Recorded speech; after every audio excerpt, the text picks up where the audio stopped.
It's one small step for man, one giant leap for mankind.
Here I am.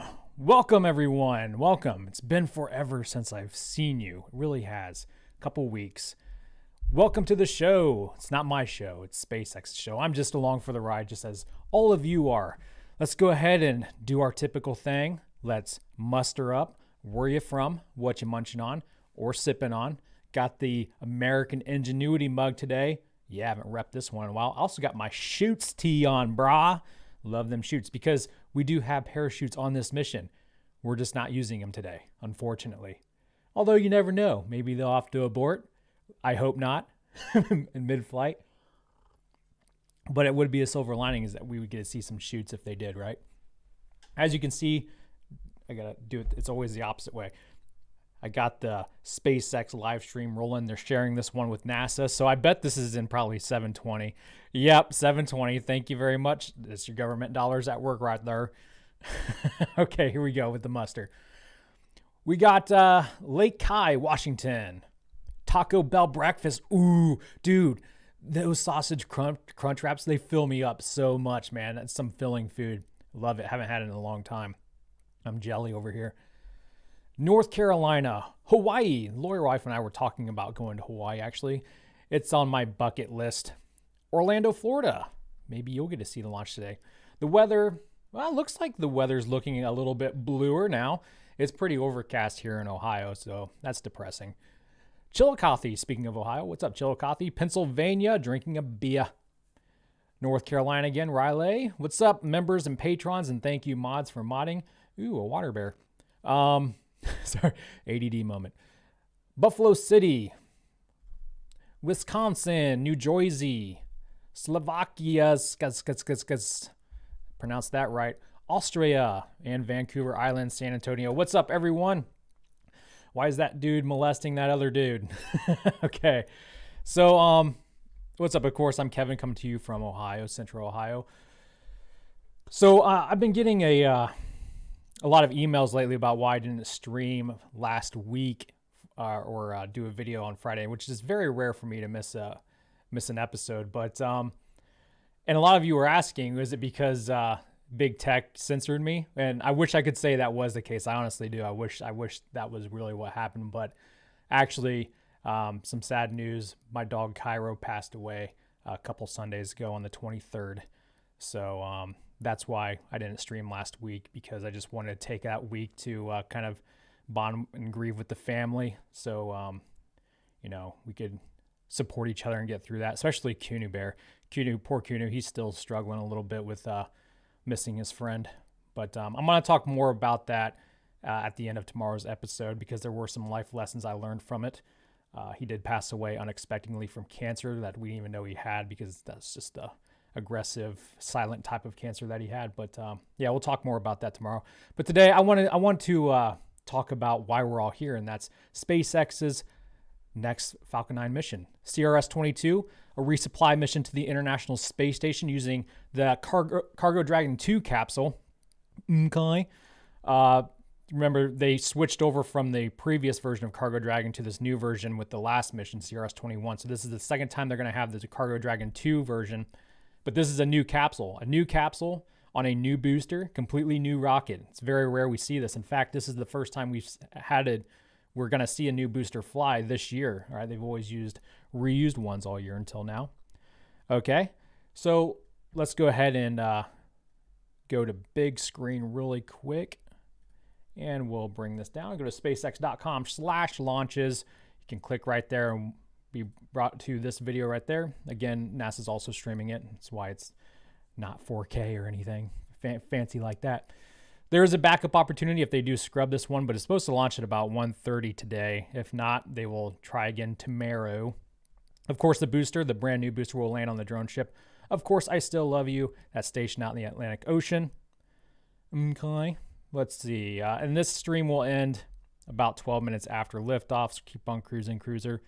That's when Dragon will separate from the second stage and begin its day plus change coast to the space station to resupply it. I know it's got some science experiments on board, of course, plus some new solar array panels for the ISS. Exciting stuff. All right, back to the show. Hey, Lab Padre is here. What's up, Lab? So sorry to hear about your scoundrel. Yeah. Thanks, buddy. I appreciate you. I was actually just thinking about you yesterday, Lab. I haven't spoken to you on the phone for a while, dude. I'll have to reconnect. But I'm feeling it. Maybe Starship 20, SN20 is when I'm going to get down there for sure for the first full up test. I don't care if I have to be down there for a month because of delays. I'm going to see that big thing creep off the pad, dude. It's going to be exciting. But thanks, man. I appreciate the support. He's got to put that 1 cent in there to get up a one up on me. You're a good dude, man.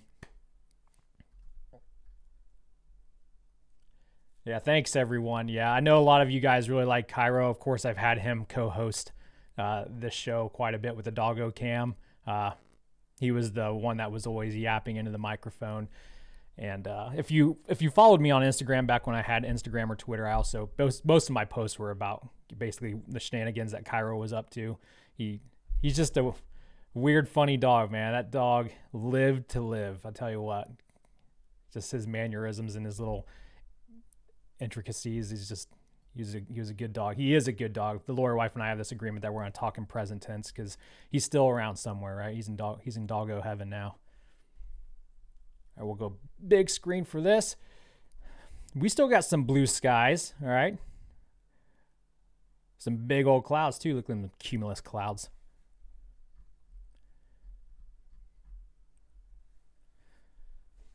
Let's see who else we got in here.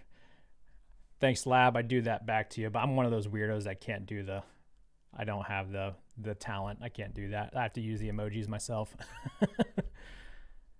Hellfire Orbital is back. Thanks for modding, bro. Mardo Spy, what's up, Admiral? Very cold in South Africa. Payphone Bone, also Admiral. San Antonio, thinking about barbecue, of course.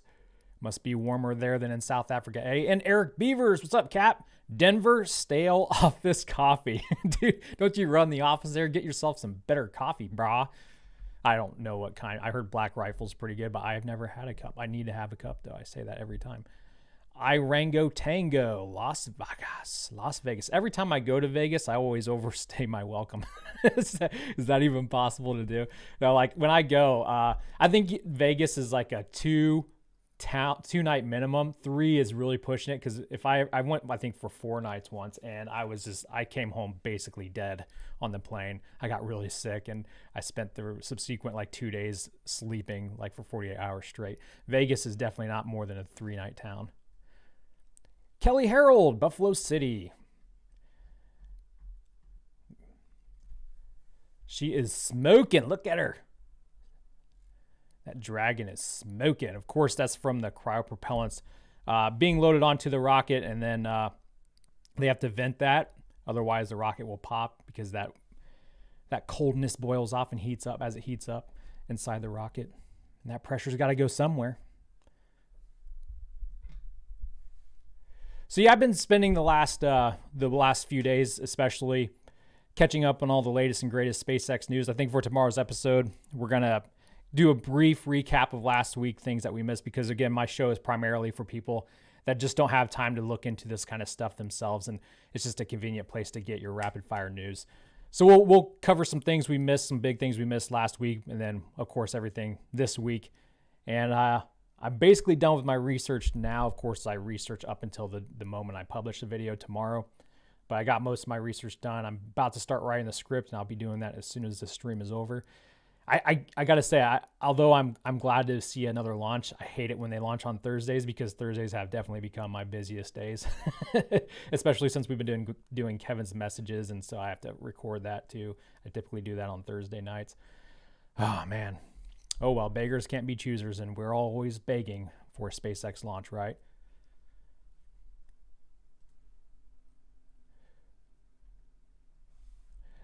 Michael Shore, what's up, bro? And Foom. Someone else had some. Who was that? Is that Anton Loof? Yeah, Anton Loof is here with his umlaut O's. I like it, Loof. You know, I just found out the other weekend. My whole life, I was told by my parents and stuff that I'm German. You know, I come from German ancestry, so I just took them at their word, because Haymeyer's a German last name, and on my dad's side, that's true, but on my mom's side, it turns out I got more Scottish in me than anything. I'm like 31% Scottish and 25 or 26% German, because my little brother did a DNA test, and it just so happened like the day he was doing that, I just happened to be looking stuff up myself online and found like a last name Macaulay in my background, and I was like, is that Irish? But then yeah, he did his DNA test and he found out it's actually Scottish. So apparently I'm Scottish. I'm Scottish. I don't know.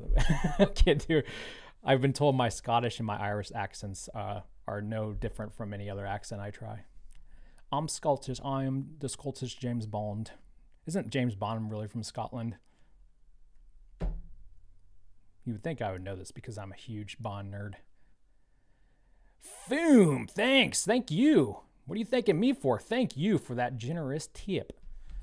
Appreciate you, brah. Or brahette, if you are a female.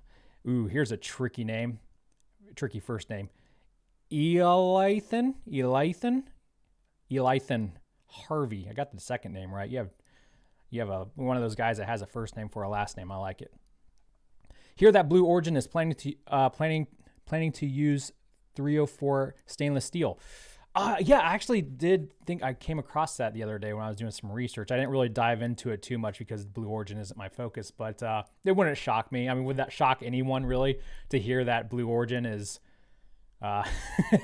taking inspiration from SpaceX, like China takes inspiration from every other developed country? Volume. There we go. Jeff Bezos is the China of the space industry. I try not to talk too bad about Blue Origin because there are some good people that work over there. When Dragon will transition to internal power. All right, we got a few more super chats we can get to. I'll turn this right back up before liftoff. Don't worry. Falcon 9's in startup. Just in case, do you think Starship will launch in early July and planning on staying a week in Boca? I think early July is pretty optimistic. I think late July would probably be my earliest speculation, but I don't know. Let's just meet in the middle and say mid-July. Okay. And Eric Beavers, what's with Lab's weird dollar amounts? Why 501 and 5? It's because we do this going back and forth. Now, we should probably stop doing like Lab would give 5001 and I'd give 5002 and we go back and forth. But really, the only one that's winning out in that scenario is Google, right? Because they get a cut of each super chat. Thanks, man, Eric. Did you want to press for flight? Love you, bro. T-minus 15 seconds. Here we go. Falcon 9 is configured for flight. Let's do this thing. 10, 9, 8, 7, 6, 5, 4, 3, 2, 1, 0. Ignition. Liftoff. And liftoff of the 22nd SpaceX cargo resupply mission, bringing new solar arrays to the International Space Station. Stage 1 propulsion is nominal.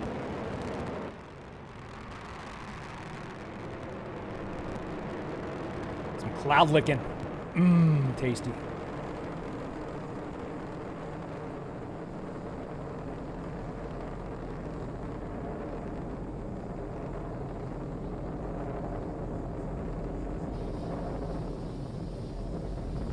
Check out that roll program. Like it. We're at T plus 40 seconds into flight. Awesome shot looking Power back telemetry nominal. The Cape, where Falcon 9 has launched. We're coming up on the next major milestone. That's the point of maximum aerodynamic pressure.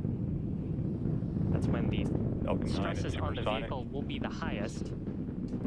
Look at those clouds go by. That is awesome. Active Q. So in preparation for maximum aerodynamic pressure, we throttled down those Merlin 1D engines. Now that we're through that point, we'll throttle back up and continue on to the next of our sequence of events. We have several happening in rapid succession. That'll be main engine cutoff, followed by a stage separation. Then we'll have a first stage flip maneuver, second engine start, number 1, and then a boost back burn on the first stage.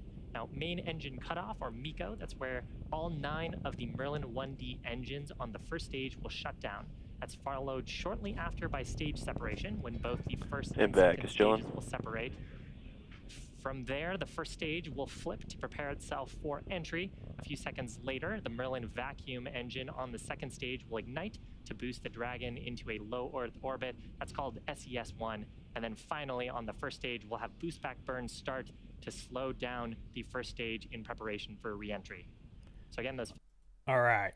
My turn to talk. Man, those that flameage is looking awfully orange today. It must be the new kind of camera they're using. They're using that fisheye lens, making the Earth more round than it really is. Right, flat earthers? Say, that's just a camera trick. That was awesome. I love it.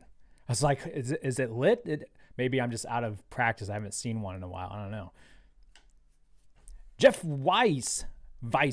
Jeff Weiss. Thanks for the tip. Awesome name. Thank you, Hellfire. Appreciate you. Yeah. The lawyer wife went home for the night last night, and today, right before the stream started, she must have went to visit an animal shelter because she's sending me pictures of puppies that she's meeting that are in the shelter. I'm like, oh my gosh, am I ready for a puppy? Oh man. But Kunu's a rescue. We plan on rescuing from now on. Puppies are a lot of maintenance, especially German Shepherd puppies, as people like Hellfire will know. Man, German Shepherd puppies are little hellions. But they're cute. Very stubborn, hard to train, but very intelligent. The Mighty Het. Heard that they are reusing Demo 2's heat shield on this mission, so not 100% new. Oh, that might be true. I didn't hear that one. You might be correct. We'll go with that. Thanks for the Huff 1000. I'm not sure what that exchange rate is, but that's a big number. I appreciate you, bro. It's awesome. Yeah, so there you go. According to the Mighty Het, this isn't 100%. It's close, though. No Falcon 9 launch is ever 100% because they don't reuse the second stage anyway. So shame on me for saying 100%. drone ship named Of Course I Still Love You. It has 2 more burns to do. First is an entry burn. It'll ignite 3 of its Merlin 1 engines. That'll help to slow it down as it re-enters the Earth's atmosphere. Okay, I can talk about that. All right, so you'll see on the left-hand side of your screen, we have some poof action going on, some poofage. All right, you'll see little white spurts of gas poofing out. Those are the cold gas nitrogen thrusters, help orient the rocket on the way back. Those fins you see, those grids, are grid fins made out of titanium about the size of a smart car. Once it gets, that booster gets further into the atmosphere, when it's denser, it can start to help steer it more. But what I want to say is that something we'll talk about tomorrow is that Elon has confirmed, and this might have been last week news, maybe it's this week, I don't know, but Elon has confirmed that they are going to use hot gas thrusters on the first super heavy booster flight. So that's exciting, something they need to do if they want to, you know, ever take off from Mars, because you're gonna need to use the same kind of propellant that you use for your Raptor engines, for your ACS system, because you have to do in-situ refueling. You can't refuel helium or nitrogen on Mars, or helium on Mars. They use that for these cold gas thrusters to help pressurize those COPVs. So we'll do a boost. We already did a boost back burn, but we're going to do the re-entry burn now. Slow the booster down a little bit as it comes into the atmosphere so it doesn't rip itself apart. So there you go. Those engines just lit up. Going into the clouds. Might see some sprinkles of water there on that camera lens cover. We'll see. Ooh, some long poof action. We must be going down range big time. It's going horizontal. Nice.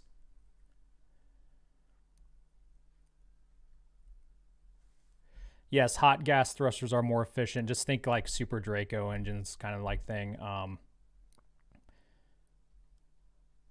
again, you're going to need to use hot gas if you're going to land on Mars.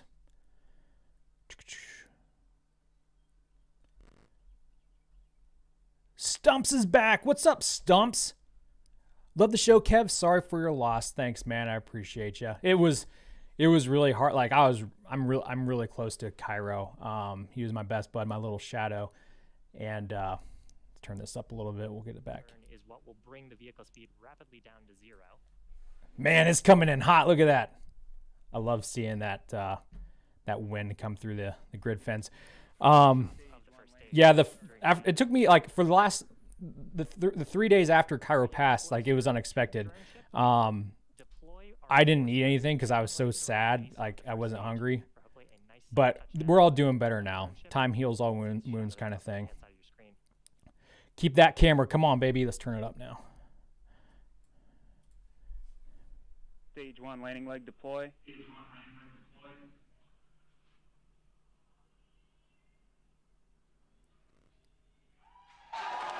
Man, they make it look easy, dude. Of that That's Falcon awesome. 9 for the first stage. First landing for this first stage. 86 successful recovery overall for SpaceX. Fantastic. Coming up shortly, second stage is not done. It will be coming up on second engine cutoff. About under 30 seconds from now. It's been burning that whole time since stage separation to bring the 7,000 pounds of cargo into the initial orbit around our planet. So that was the, again, that's a new booster they just landed, and it was the first time that they never static fired a booster for a Dragon capsule at the Cape, because usually they do it at McGregor. They test all the engines at McGregor, then they do another short static fire at the Cape, like a day or so before they actually launch it. But they didn't do that this time, and SpaceX said that's something that they may not be doing more often in the future. So more confidence, I guess, in their systems. Yeah, telemetry, make sure we are in the intended orbit. Nominal orbit insertion. Fantastic. So it's at the second stage, has just one major task left. It is commanding separation of the Dragon spacecraft just a few minutes from now. Until separation, the second stage will be making some small adjustments during this coast prior to Dragon separation. And we're hoping to have video, there's some video, into the unpressurized cargo section of Dragon. This video from the top of the second stage. Yeah, so if you didn't know that, there's actually like basically two main compartments of a Dragon. You have the trunk there, and they have the outside section where they can put experiments that don't need to be pressurized or anything and can be exposed to the elements, the vacuum of space. So you wouldn't want to put like a lab rat and some hamsters or any kind of organic life in that trunk exterior capsule thing. Would not be a good thing. I thought they only do boost back for return to the launch site. Yeah, you're right. Did I say boost back burn earlier? Sorry about that. Yeah, they do boost back burns only when they're going to land the booster back at landing zone 1 or 2 off the Cape. We're just waiting now for Dragon spacecraft will begin to perform some of its own checkouts. Dragon is equipped for Dragon with separation here in 12 service section Draco about a minute. thrusters that are used primarily for attitude control and proximity next to the space station. It's also got 4 Draco thrusters on the top of the vehicle underneath its nose cone that we use for our thrust maneuvers to help us rendezvous with the International Space Station.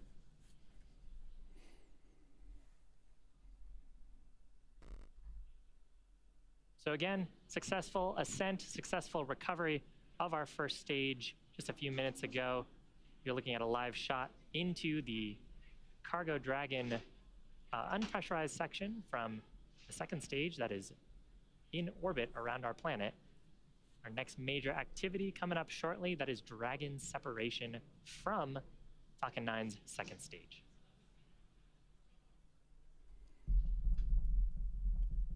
We got a lot of Dragon news to talk about tomorrow with Axiom Space and Inspiration 4. Some good stuff. Something a little bit different about this Dragon spacecraft.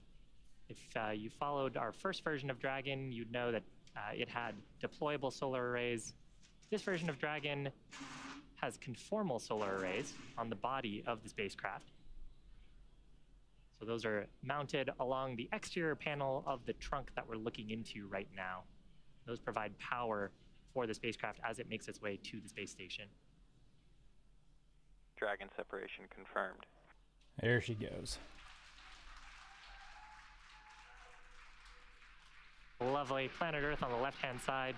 Dragon floating away. You can see the rollout solar arrays from this view atop Falcon 9's second stage, watching Dragon gently float away. So again, it's activity flying coming up away, for not Dragon. floating It will away. begin its service section Draco checkouts, followed shortly after that by Dragon the separation. nose cone Expected loss of signal. opening. And that's going to complete my coverage here from Hawthorne. But why don't we check in with Courtney at the Johnson Space Center in Houston. Courtney? Courtney. Hello, Courtney. So there you go. It's going to begin its 24-hour plus change coast to the space station. All right. It's supposed to get there, I believe, Sunday morning, if I remember correctly. I'd have to look back at that timeline. Maybe it was Saturday morning. I can't remember. Mike Clark, I'm late, was picking up wife from work. Well, you made it. You made it just in time to see NASA mission control. What still amazes me is that with all the Starlink satellites up there, we still don't see anyone launching. Space is big. Yep. Yeah, I know, right? You'd be like, when I think about it, I tend to think about the movie WALL-E. I don't know if you've seen it, but like in the future, there's so many satellites around Earth that it's like an impenetrable force, basically. In order to escape Earth's gravity, you have to like blast your way through all the dead satellites just orbiting the planet.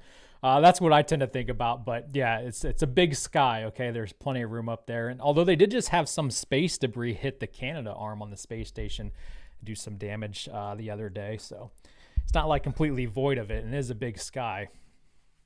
But yeah, it's crazy, man. It's nuts. I had one time when I played Kerbal Space Program, I had at least a few dozen satellites up at once, and even then I was like, I hope none of these hit each other. But it's the odds of that are so slim, even when we're talking about thousands of satellites, but in a much bigger planet, obviously, than Kerbin.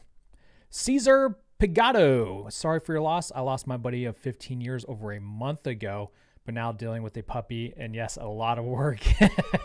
Someone's wife convinced them to get a puppy already. I told my wife, I was like, listen, if you come home with a puppy, it's fine. But I remember the days of training Cairo, because we got him at 8 weeks old, and boy, was it a pain in the ass.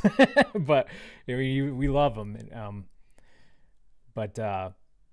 Yeah, 15 years. That's a long time, man. I was hoping we'd get there 15 years with Cairo, but he was just 6 years old and change. He would have been 7 in August. So young, man. But I tell you what, that dog lived like 3 lives in just the short amount of time he was on this planet, because he was always living life, playing, and that dog did not nap. In fact, my brother, he enlightened me of some interesting viewpoint that I never considered. Like, he told me after Cairo passed, he's like, it was because he went to the vet hospital with me, and he saw Cairo lying down there before we had him put to sleep, and he goes, I've never seen Cairo lay down the entire time I've known him, and my brother's been around since we got Cairo, obviously, and I just thought about it. I was like, you know what? You probably never have, because whenever we'd have people over, Cairo would always be wanting to bond and play with people that came over, kids, adults, didn't matter, other dogs. So yeah, he probably never did see Cairo actually lay down. Even if he was over for hours, Cairo would not take naps. Like I said, that dog lived his life. He loved life, man. I miss him. But like I said, we're all doing better. I'll talk more about it tomorrow, because there were some life, like, I try to learn as much as I can when life throws you these kind of lessons, and I learned 2 big things from Cairo's passing, and I'm going to talk about them tomorrow, because I think a lot of people could benefit from that, and that's what I try to do with my messages. I just want to help inform and help educate and help people with this journey through life, But yeah, I'm going to wrap it up there, guys, because it's almost 2 p.m. here, and I still have a whole script to write. Actually, yeah, a whole script, and I got to do all the other fun things that come with making a YouTube video. So plenty of work ahead of me. But this was fun. I appreciate you guys stopping by, checking in. I'll see you again tomorrow. Okay. Hopefully get that video out sometime in the early to late afternoon. Have a good rest of your day. Don't do anything I would do. And until next time, Godspeed.